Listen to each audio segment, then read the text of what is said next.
So here we are at Panama Aldbrook Airport, and we're going to fly from here to Medellin, Colombia.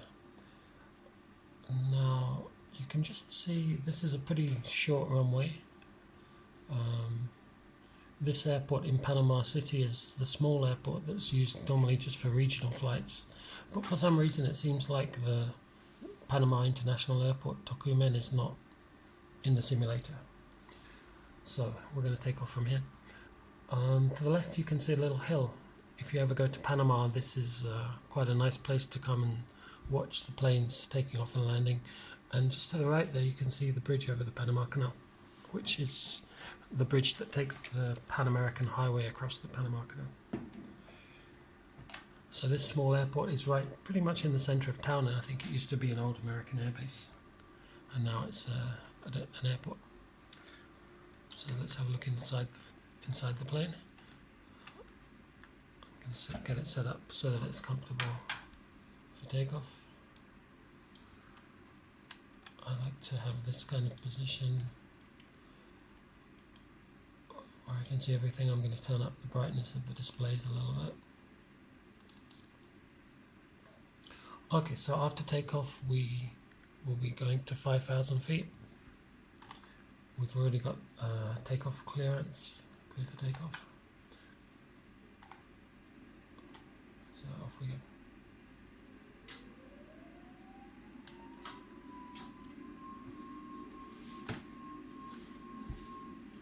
Now hopefully this runway is long enough.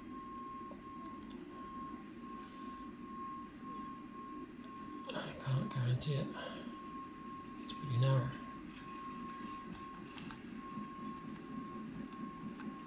I just wanting to go off at the left, that side. Okay, we've got enough speed to take off.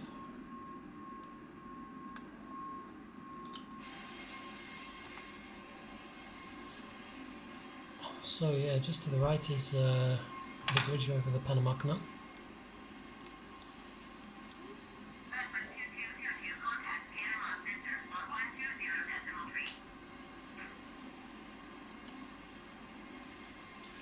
And this here is the Panama Canal with the Gatling locks just there. We'll do a little bit of a turn to the left. That's a military base over there to the right.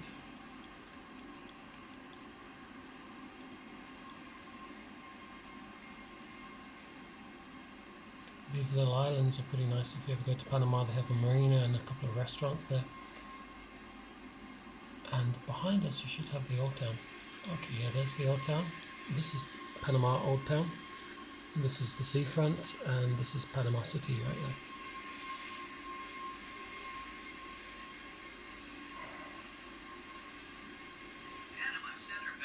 That's the airport we just took off from.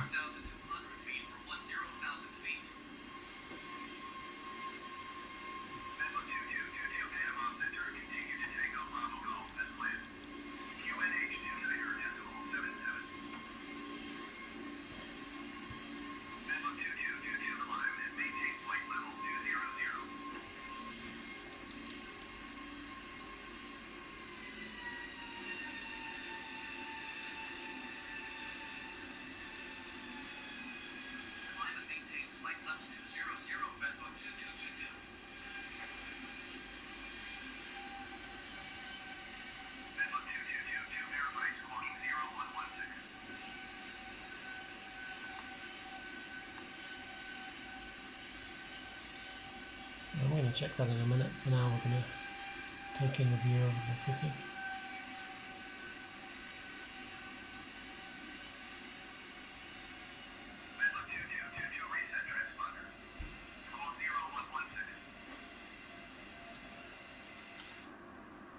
Set the transponder code, otherwise I'm going to get nabbed about it.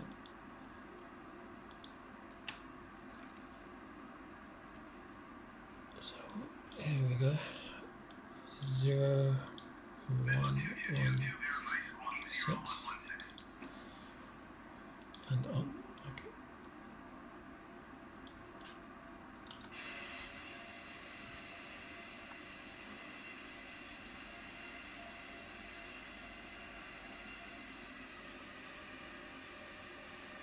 That's a pretty nice view of the city. So if you ever go to Panama City, this is the seafront.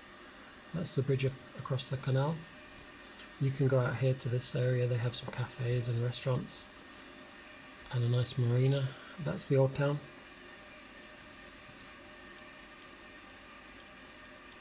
And then, yeah, of course, there's the city centre, and then this is the road that goes to goes out to the airport.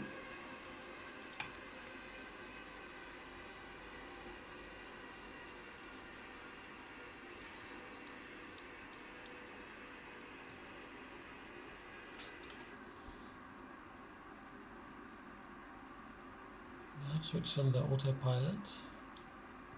Let's see what it wants to do.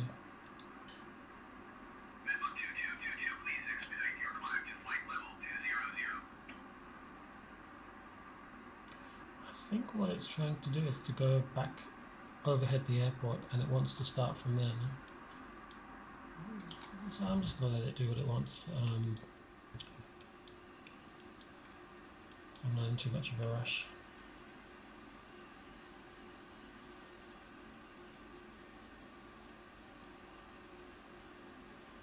So the Panama International Airport is over here somewhere, and I don't know why it's not on Flight Simulator. It's pretty strange that they seem to have missed out such a big airport.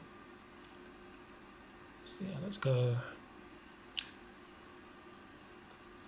fly over the city for a minute and take a look before we head across to Medellin. So yeah, we're right over the city again.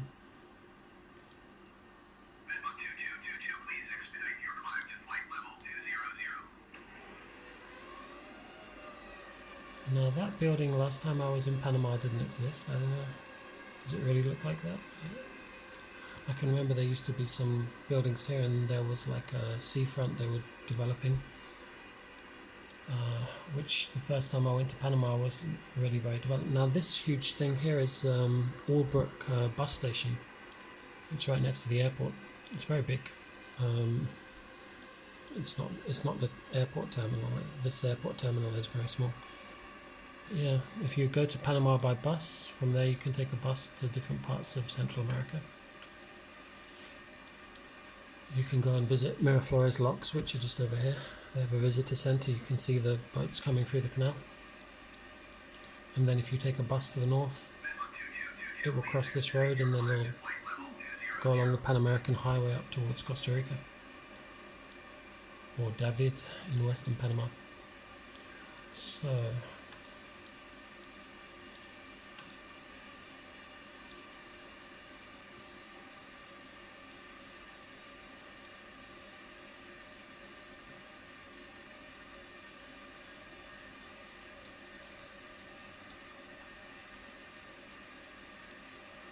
yeah, there's the Panama Canal, and that's the new locks. I think they built some new locks that are to increase the capacity of the Panama Canal. So this side is the Pacific Ocean. So if you're coming from the Pacific Ocean, any ship will go under this bridge, and then through those locks, through the canal, and into Gatton Lake. And then after it crosses the lake, it will come to the locks on the other side. Okay, well, that's enough of that. That's enough sightseeing. Let's head towards Colombia then. Now I do believe Colombia is that way, so let's get the plane turned around and we'll go back inside the cockpit to have a look. Okay, so we want a heading of 130, which is pretty much this way.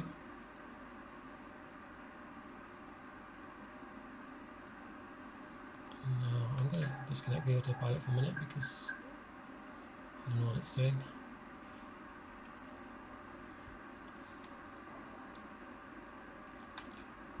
So the altitude was flight level 200. What's that? 200.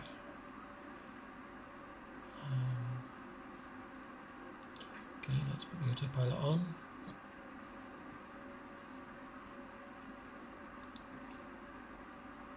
Let's see if what it's doing is actually making any sense, because it doesn't seem to me like it's actually doing.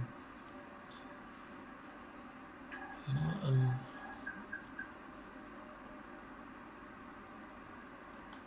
not really too happy with the autopilot.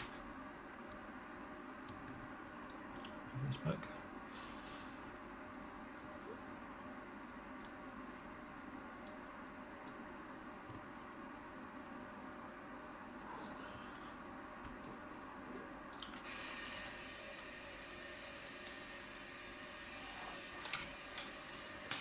So right now I'm flying manually. Let me have a look at the route.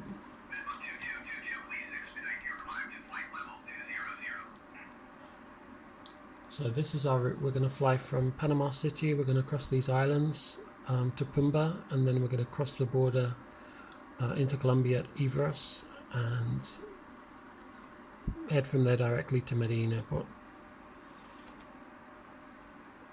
Now, if I zoom out, I can see that the first point is Pumba. So if I set it to take us direct to Pumba,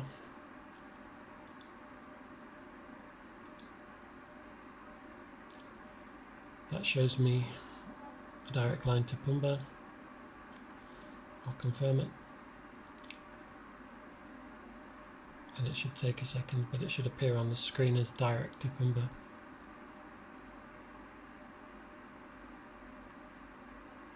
Okay, that appears to be done.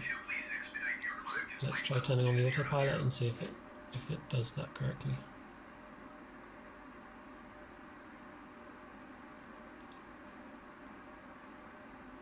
Yep, we seem to be turning left towards Pumba, which is good.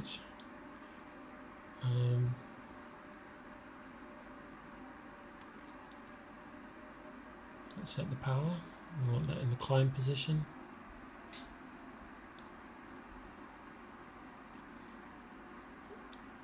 Let's see. Okay, we're climbing.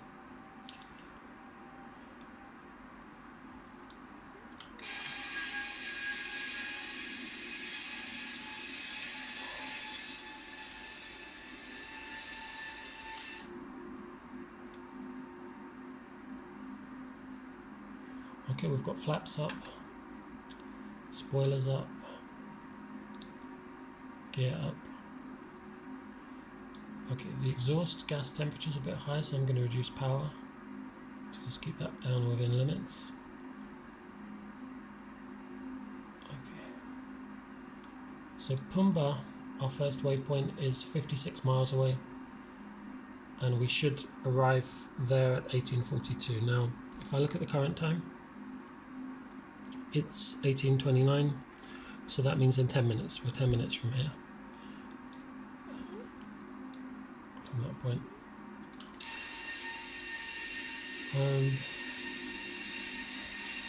We can look at the visual map.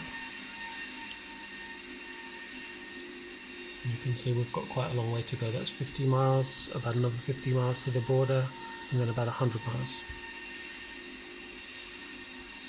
So what I'm going to do, I'm going to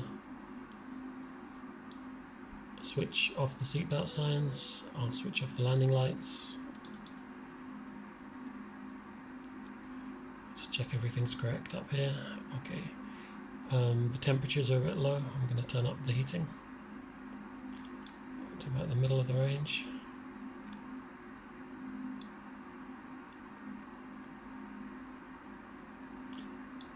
During flight, if all the lights are off, that generally means everything's okay.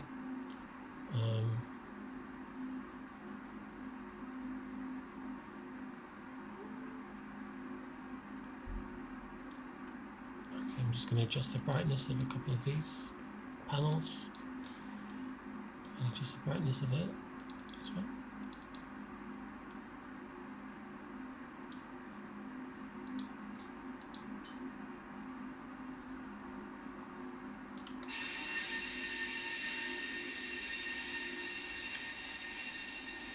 So here are the islands now. Now I'm not sure if these are the islands known as the Pearl Islands. I know that a lot of people like to go by boat from somewhere in Colombia here near Colón. They go across to Colombia this way. I don't think they generally go this way. This part of there's not actually. What's interesting is there's not actually a road between Panama and Colombia. Panama used to be part of Colombia, in fact.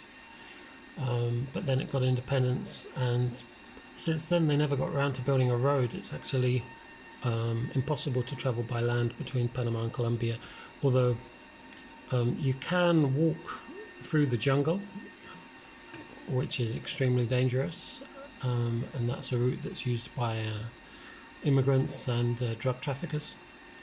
You can go along the coast here by boat and then take a boat across to somewhere here in Colombia, or you can fly, of course, and that's what most people would do. So these are Panamanian islands. I think they're known as the Pearl Islands, if I'm not incorrect. And yeah, you can take a boat or a small plane from Panama City and come and visit these islands. They're pretty beautiful tropical islands, the Pearl Islands.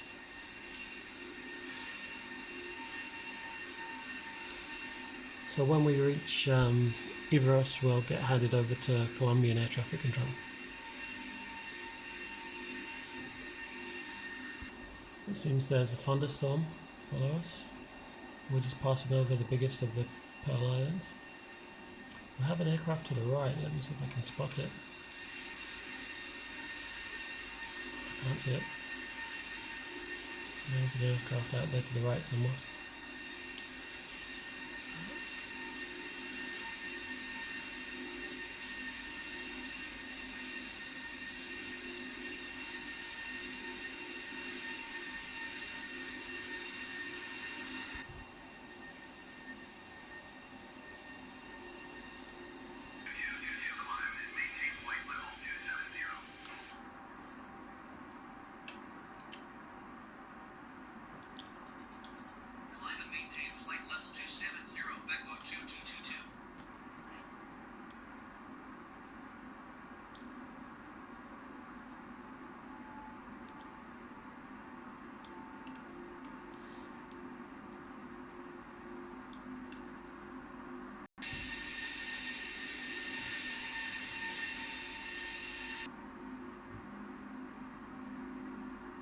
Okay, well, whilst we're in the cruise, let's have a look at the weather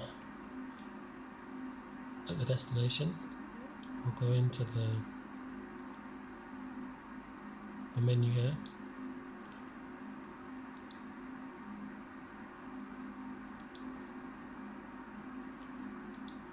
Okay, I'm going to request the weather for these two airports, which is Panama City and Medellin.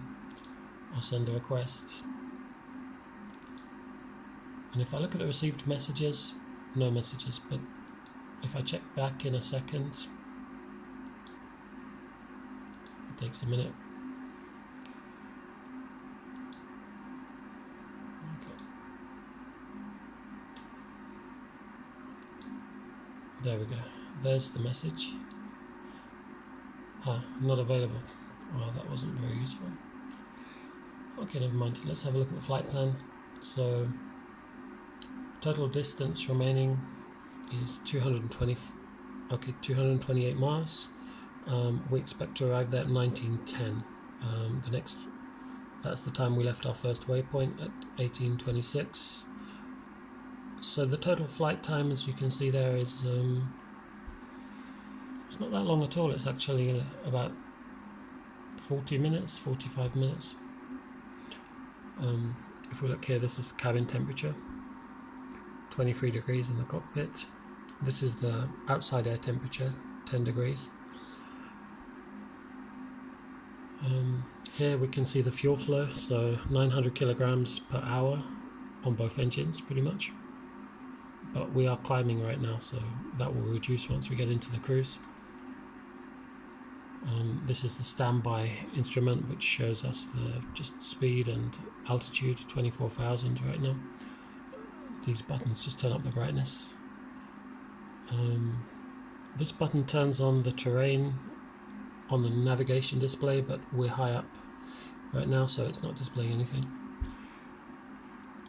And there we go.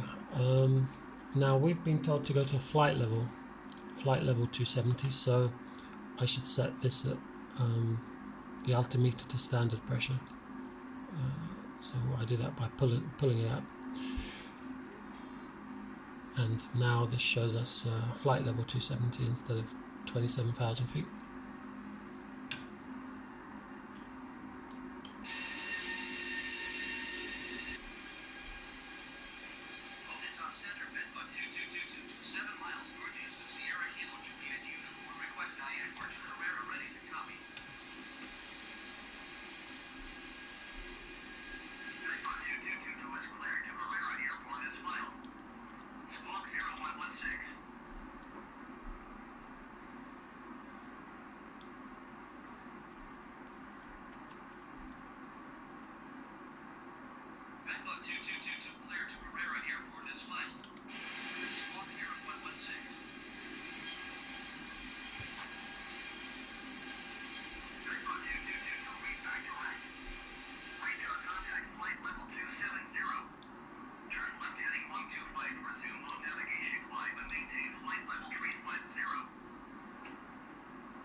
Okay, so now we have crossed the border into Colombia. There's quite a bit of cloud cover. I'm gonna adjust that because we might as well see the view now. Let's make it few clouds. There we go. And so, where are we? We're over Colombia right now. Over the Darien Gap, I guess, which is an area of mostly jungle with no roads and no people. And this is what separates Panama from Colombia. I think on the Colombian side there are actually roads going all the way up to the border, but on the Panamanian side is where they basically don't have any roads. So let's see how much distance we've got left. Okay, we've got 107 miles left to go.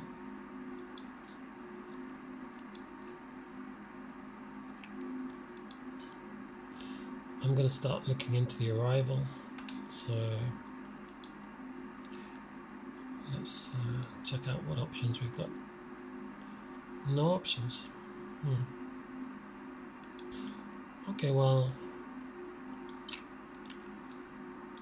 that could be a bit of a problem.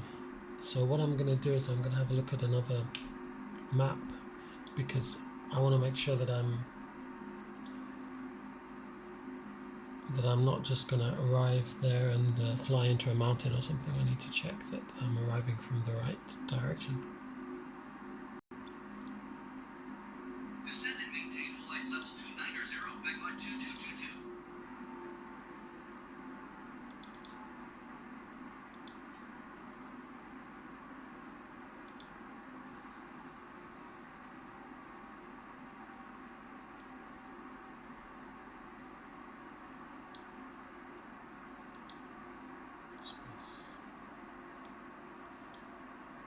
Okay, well, I'm going to add a point into the flight plan, Ispas,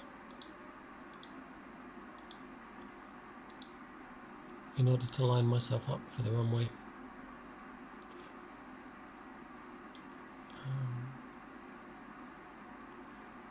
Okay, that's showing me how it's going to change the route, so slightly to the left. That is what I want. Yep. So now it's showing me that my route is going a bit to the left to Ispas, and then I'll turn right to land at Medellin. That should give me 11 miles final. Descend and maintain flight level 210, back on 2222.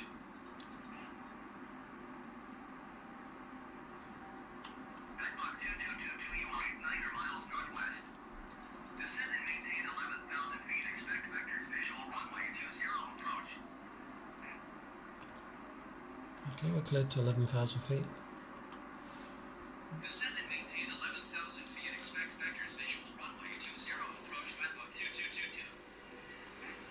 Okay, well, Medellin Airport is located in a valley.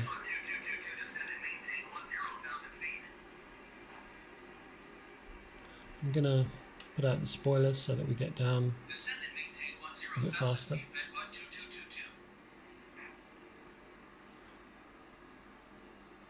Maybe not too much because we want to watch out with all these mountains ahead. Okay, so it's located in a valley. It's actually located at an altitude of 5,000 feet. Now I'm going to turn on this function, which should show me the terrain. So just in case I get into a situation where I've got terrain ahead, it will warn me. It will show me on the map. Colombia is actually a pretty dangerous place to fly if you're not careful, because there are a lot of very big mountains, and when you're approaching any of these airports like Medellin or Cali or Bogota, you have to watch out for the mountains and approach from the right direction. If you make a mistake, especially when the weather's not good enough and you don't have good visibility, you could risk flying into the side of a mountain. And we are doing a visual approach, so we have to be extra careful. I'm going to set this to 80 miles. Now I'm flying to the old city airport, Olaya Herrera Airport, which is actually in the city of Medellin. There's another airport, an international airport at Medellin, which is called Jose Maria Cordova, but we're not going to fly there this time. We're flying into the old airport. Now it's long enough, the runway is 2.5 kilometers long, which for an A320 is plenty, although at an altitude of 5,000 feet, you're going to use a bit more runway. So let's see what it's showing me here. It's showing me that I'm 67 miles from Ispas, which is the point where I'm going to turn right and fly straight towards the airport. Now I don't have any weather report for the airport, so I don't know what the weather's like there. They might try to change me to fly and land on the other runway, in which case I'll do the same thing, but I'll fly to this point and then just make a circuit to the left, a visual circuit, and land on the other runway. Now we're at 20,000 feet and we need to be at for this 11-mile final, I'd say we need to be at about 8,000 feet by that point. So 60 miles is plenty. In fact, let's reduce the rate of descent a little bit so that we don't get too close to these mountains that we have here ahead of us. 60 miles. Yeah, 1,000 feet per minute should be enough actually. Let me set that. And those mountains do look a bit spiky.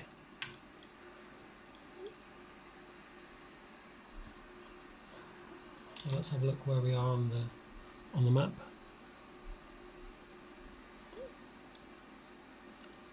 Yeah. So I'm just about to head over the top of this mountain range here to Ispas, and then I will turn right to land at Medellin. SKRJ is the other Medellin airport, so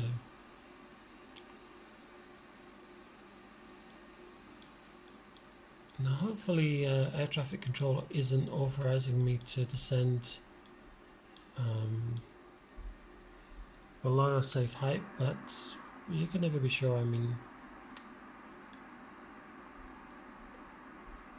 there's nothing appearing.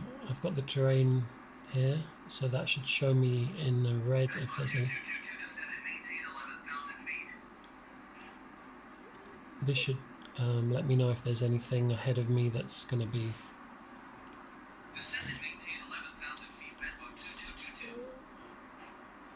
anything that would be dangerous.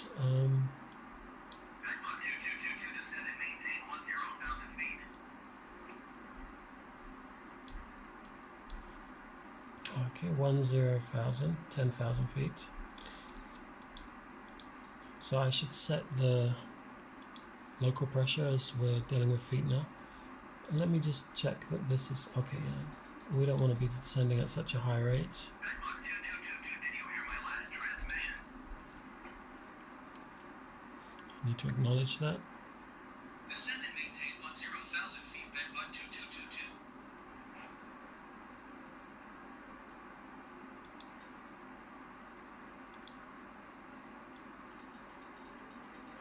Oh, the problem is that I set it, but I didn't engage it. That's why it hasn't actually.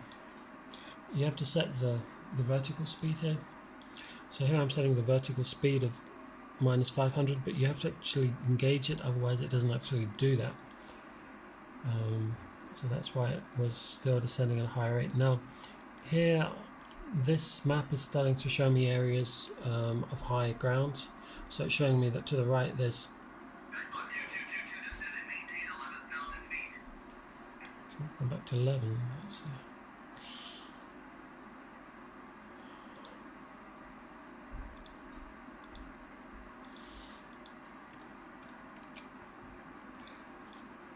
So yeah, Descend and maintain 11,000 feet, Bedbug 2222. these areas in green are showing areas of high land Bedbug 2222, descend and maintain 10,000 that are not dangerous, but the red ones are.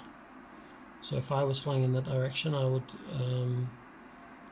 I would maybe be at or below that height. Green is just showing you that there's something there, but it's not actually a risk for the aircraft. Bedbug 2222, did you copy?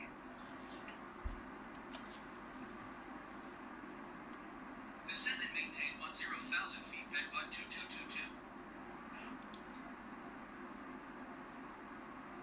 Bedbug 2222, descend and maintain 11,000 feet.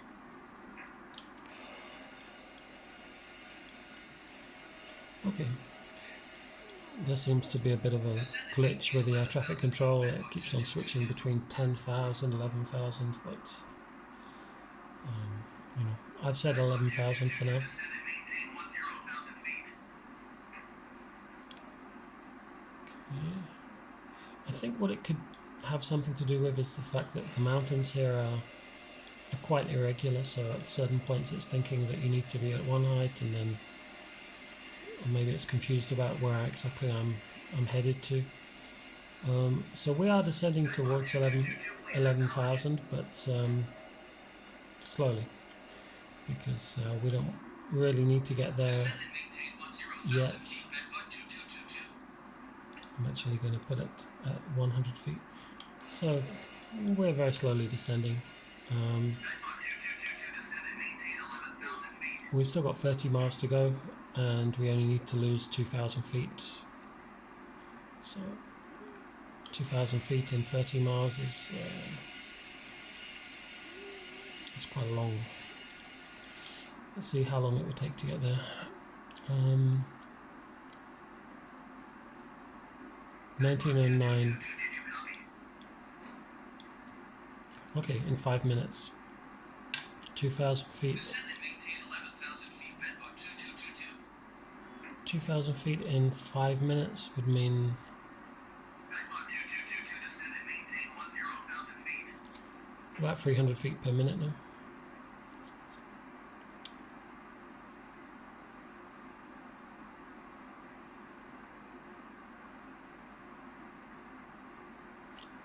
$400 feet per minute. If we Bedbug 2222, I have our flight plan is canceled. Radar service terminated. Squawk 7000. Maintain VFR. Frequency change approved. okay, well that's what happens if you don't answer air traffic control.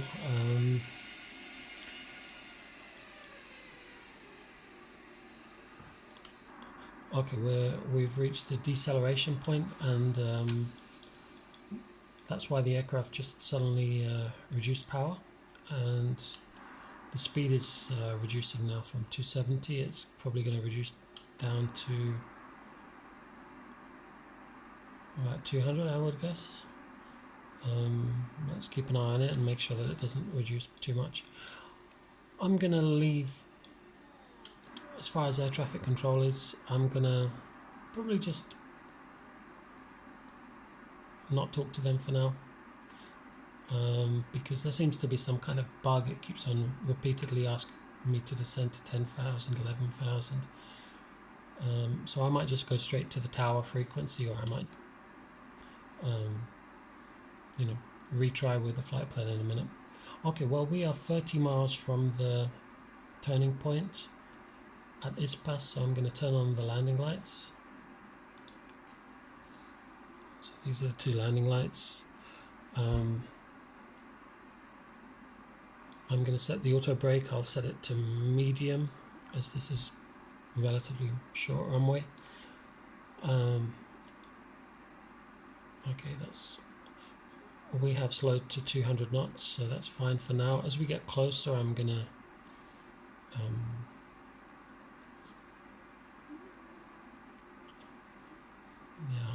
I'll reduce speed a bit more.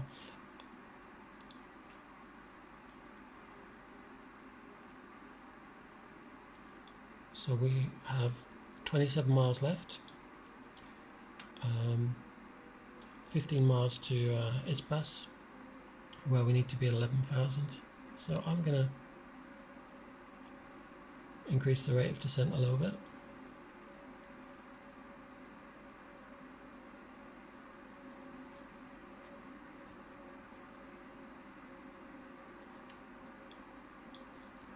So let's check how we look from the outside. We should have the landing lights on. Let's see. Oh, they're not actually switched on. Okay, landing lights on.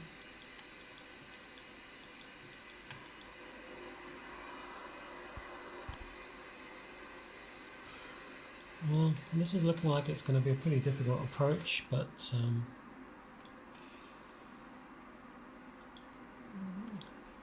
I have to be careful not to get too high.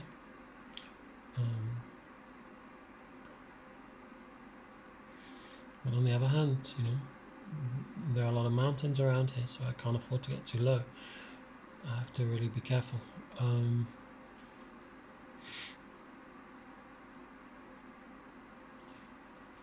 What might help is if I slow down a little bit. So I'm going to put down the first stage of flap kind of early, and that'll slow us down. And I'm going to increase the rate of descent now to 300. We are 8 miles from the turning point. I'll set it to 500. And I think I'm going to go straight to tower.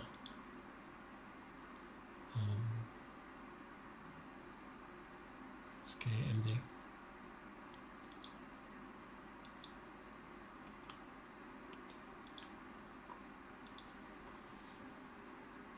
Tower, bedbug 222 to 15 miles north to land.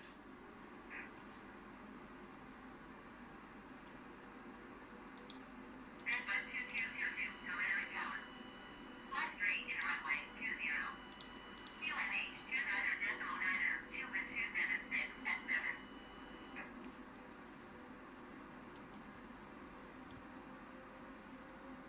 Make straight at runway 20, bedbug 2222. Okay, well that is good because I have it set up to go straight in for runway 20. So that just means I have to follow the route on the flight plan. I'm not sure if there is no ILS. No, I'm not going to descend yet, but I can slow down. And looking to the right, that is the city of Medellin right there. That is it. So we're going to end up on a 3-mile final. No, sorry, 11-mile final. And we're pretty high though. So I'm going to get everything ready before we turn right and start to descend. I want to get the speed down as low as possible. And as I turn into this valley to the right,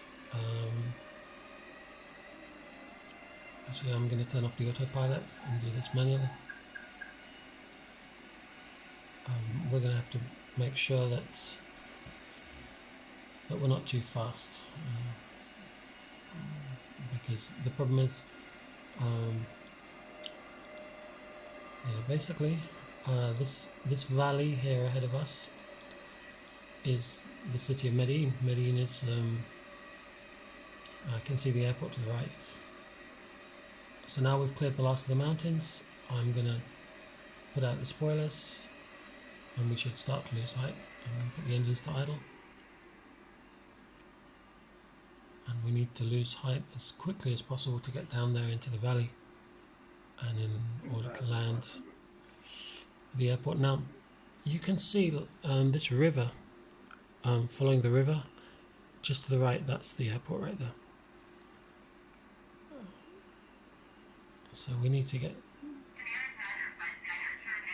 we're at 6,000 feet and 10 miles basically, which is about twice as high as we'd want to be. So the rate of descent needs to be quite good, which is 2,000 feet per minute. Okay. Now that does look pretty scary, doesn't it?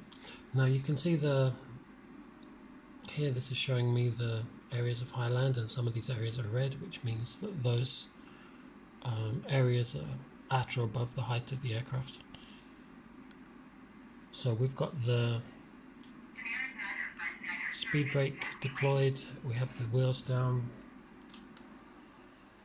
We're now turning into the valley.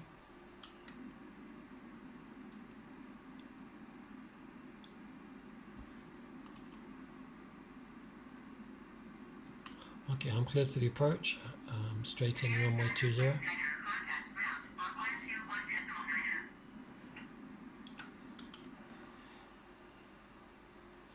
Now this is a pretty scary place to land actually. I remember reading about an accident where an American Airlines plane came in here late at night and crashed into a mountain.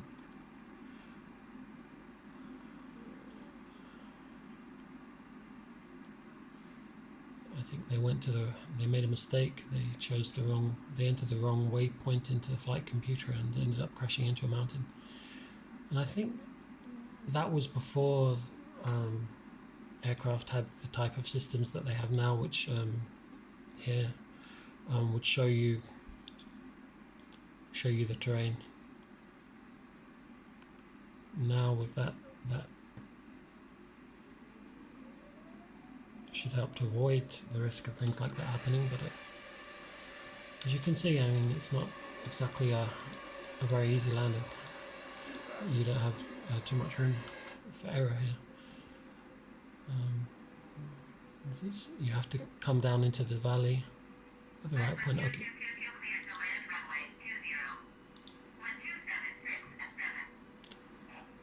Okay, so I'm cleared to land.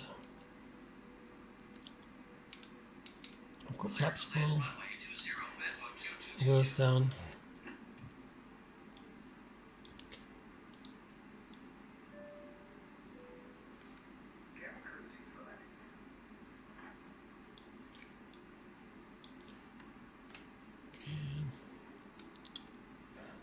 I have one little hill conveniently located right in front of the runway.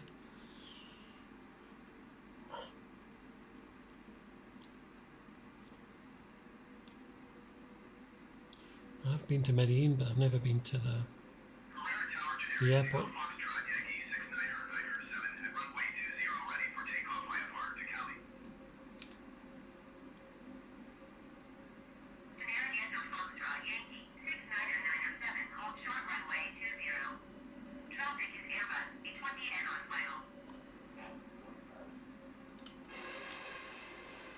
So somebody's waiting for me to land. So we should see them somewhere. Just let me. You should see them somewhere to the left.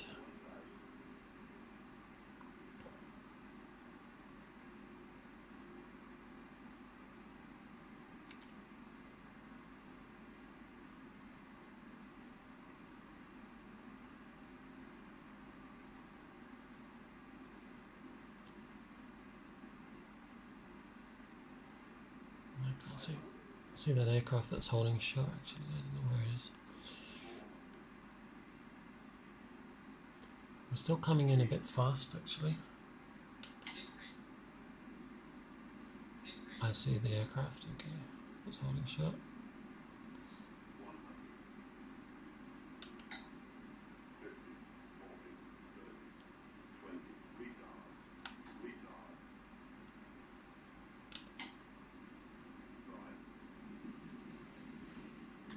Okay, just reverse thrust.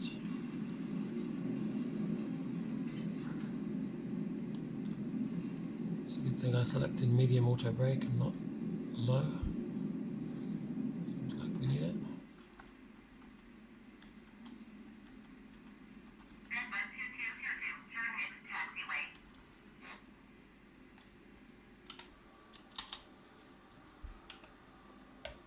Okay, let's get ourselves off the runway.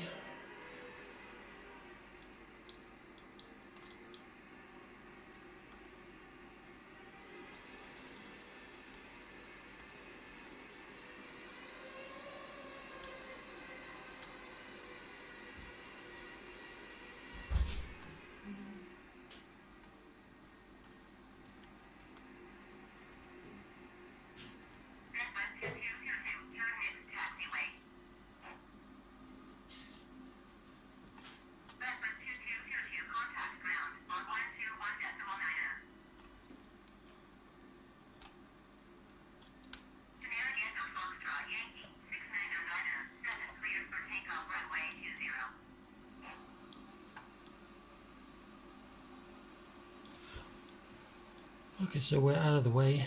That other aircraft has been cleared for takeoff. Cleared for takeoff runway 20, generic Echo Foxtrot Yankee 69er. So I'm going to take up the flaps. Should see those coming up. Okay.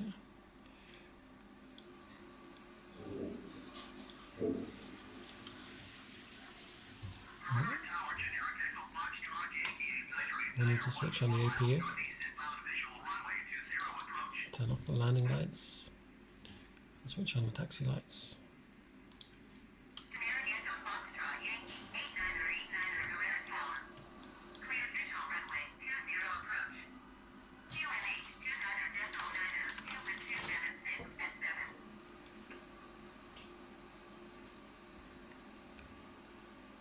Okay, that aircraft that was cleared for takeoff seems to be taking off. I don't know if you can see it there.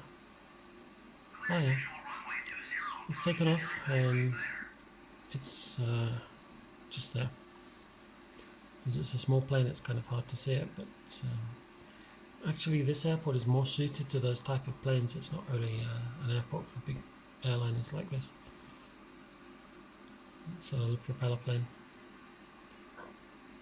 And we seem to be holding up a bus.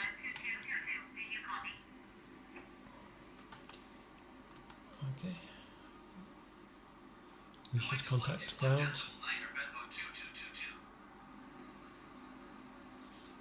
The bus has given up. Request taxi to gates. Request taxi to the gate. Bedbug 2222 taxi to gate 22 via taxiway Alpha. Okay, well I'm guessing taxiway Alpha must be this taxiway here.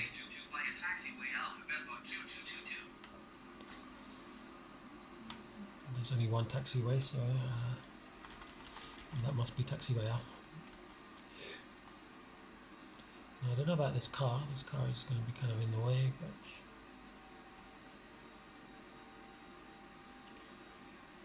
yeah, we'll just have to get out of the way.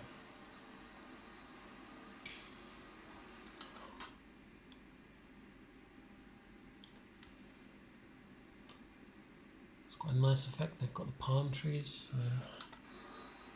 They've done quite well with the vegetation and that.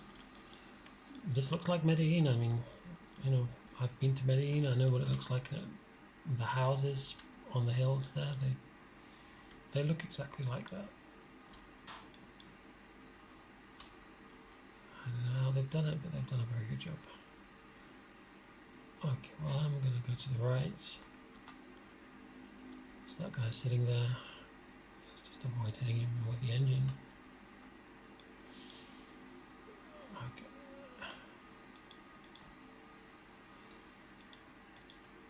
We'll take the second right.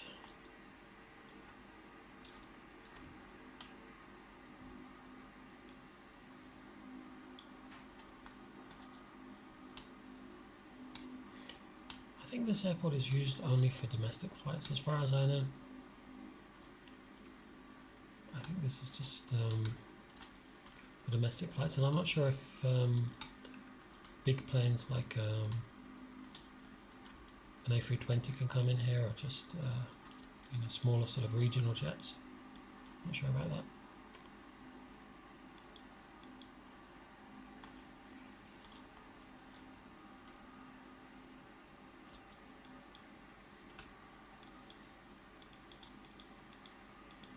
Medellin is a beautiful city, and the weather is pretty much the same all year round. Just like you can see, it's about 25 degrees all year. Spring,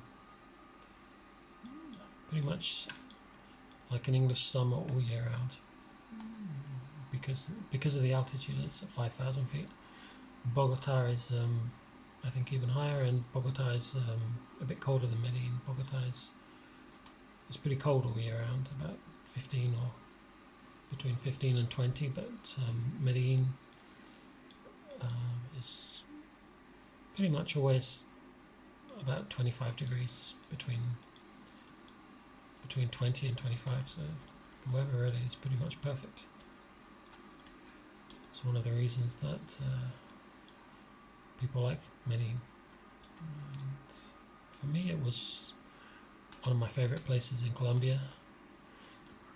They also have a very cute accent, the same accent as Pablo Escobar.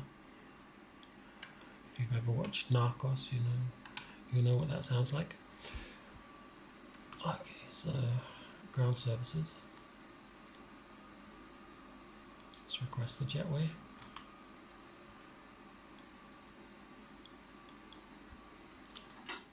While that's going on, I'm going to shut down the engines.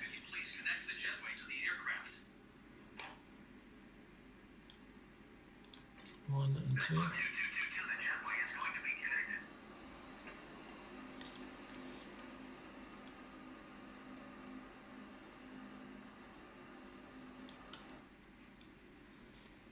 Okay, so the jetway is connecting. There we go.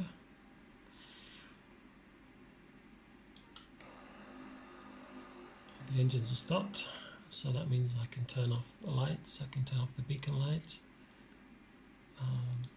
taxi light. The APU is on,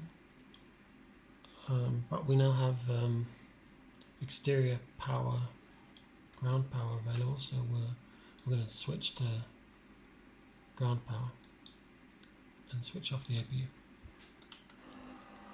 It makes a lot of noise and it uses fuel. So here you can hear the sound of the APU, and I guess you can kind of hear it slowing down. So there we go. We should also get baggage. I always find it interesting to watch how they load the baggage.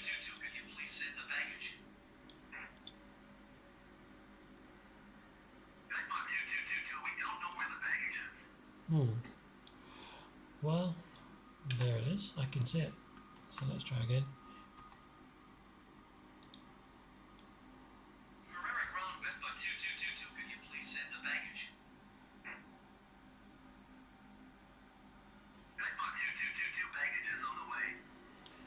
And there we go. You know, the funny thing is, the other day, just a few days ago, I caught a flight. And I was watching the plane, and they had exactly the same equipment as you see here in Flight Simulator. They had this little machine here that this guy's driving. It was an A320, and they were loading baggage into this compartment here. Actually, there's different ways of doing it. You could have it can take containers, or it can take bulk cargo. So what they're doing here is they're just loading the bulk cargo, and they're loading the bags one by one. But you could also put the bags into containers, and then you use a different machine, not that type of machine. You'd need one that can lift containers, because the containers are much bigger. They need to be lifted like vertically. They can't go up a ramp. But this is pretty common. You see this at a lot of airports. And I think there's another baggage compartment at the back. This is the front baggage compartment, I think. Yeah, there's another one here at the back, I think. I'm not sure I think that's used for containers as well. That might be another baggage compartment, I'm not sure. Let's get the catering. This is interesting to watch it.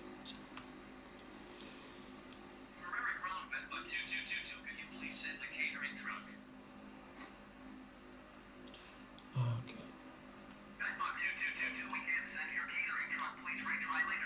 They say they can't find it and then it just appears, so you always have to ask twice. I think this is a sort of a bug in Flight Simulator.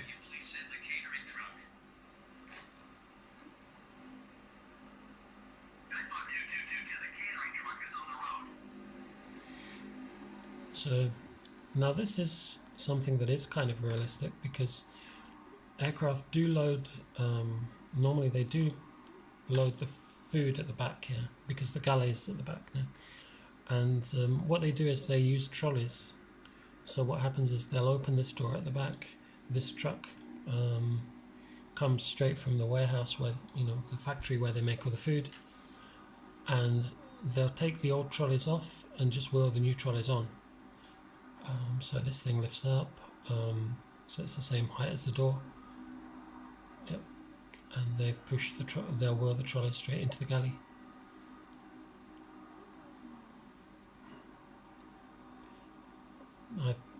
I've been at the airport and seen them do it, because I used to work for an airline. I used to sometimes get on the plane, and it was quite interesting actually to be at the back of the plane and to walk onto this platform to the catering truck. It's very high up, and it's a little bit scary actually. Yeah, normally they'd be wheeling the trolleys on and off from there. I'm just thinking the driver can't do it.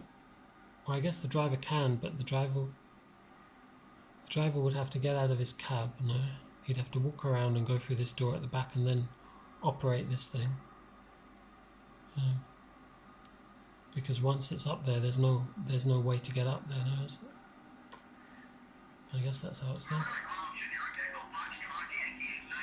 So here we are. Anyway, there seems to be some other activity here at the airport. I can hear the sound of some turboprop planes.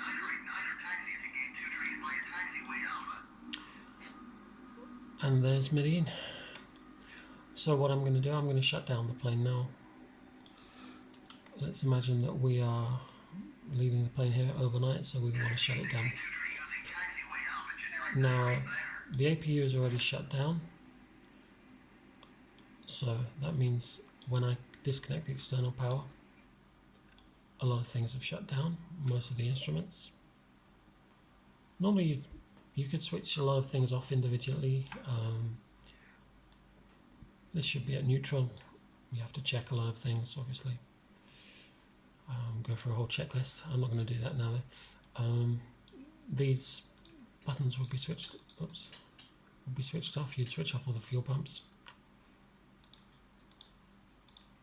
Okay, just to make sure that they're not running on empty, and you'd switch off the oxygen supply so that it doesn't leak out, and that's it. Make sure the lights are off, the wipers are off, pretty much everything is switched off. So that when they switch the power back on, things don't, start running like the windscreen wipers or whatever. And now we can switch off power to the airplane completely by switching off the two batteries. One and then two. And there we go.